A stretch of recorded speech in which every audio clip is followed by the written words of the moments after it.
Hello everyone, I am Dr. Pratishtha Rao, consultant obstetrician and gynecologist.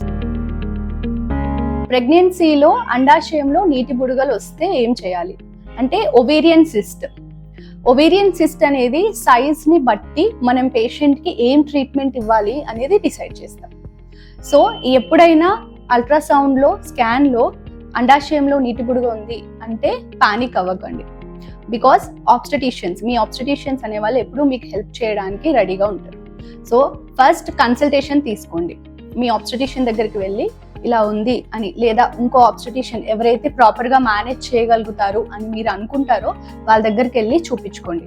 So that అసలు ఆ నీటి బుడగ ఉంటే ఏం ప్రాబ్లమ్స్ వస్తాయి, ఎలా మేనేజ్ చేయాలి, ఏం ఆప్షన్స్ ఉన్నాయి అనేవి తెలుసుకోవడానికి.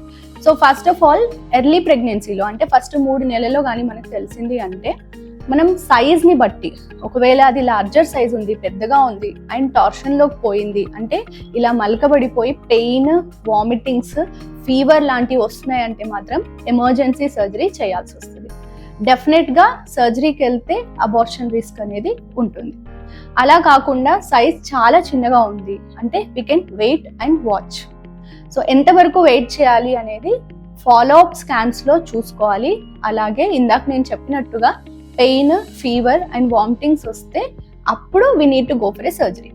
ఒకవేళ పేషెంట్కి ఏం ఇబ్బంది కాలేదు, సైజ్ కూడా ఏం పెరగలేదు, then we can wait and watch. Follow అప్లో పెట్టుకొని మళ్ళీ అవసరాన్ని బట్టి స్కాన్స్ చేయించుకొని ఆ సైజ్ ఎలా ఉంది అనేది చూసుకోవచ్చు. ఒకవేళ సర్జరీకి వెళ్ళాల్సి వచ్చింది, సో ఏ టైంలో బెటర్ అంటే ఫస్ట్ 3 monthsలో అవాయిడ్ చేస్తే బెటర్, అలాగే లాస్ట్ 3 monthsలో కూడా అవాయిడ్ చేస్తే బెటర్.